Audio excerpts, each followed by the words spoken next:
بسم اللہ الرحمن الرحیم۔ حضرت محمد صلی اللہ علیہ وآلہ وسلم نے فرمایا، اللہ تعالیٰ اس شخص پر رحم نہیں کرتا جو لوگوں پر رحم نہ کرے۔ مسلمان تو وہی ہے جس کی زبان اور ہاتھ کی ایذا سے مسلمان محفوظ رہے۔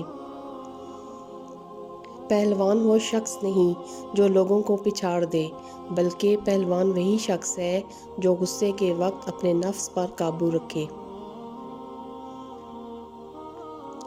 مسلمان کے مسلمان پر 5 حق ہیں: سلام کا جواب دینا، مریض کی مزاج پرسی کرنا، جنازے کے ساتھ جانا، اس کی دعوت قبول کرنا، چھین کا جواب یا رحمک اللہ دینا۔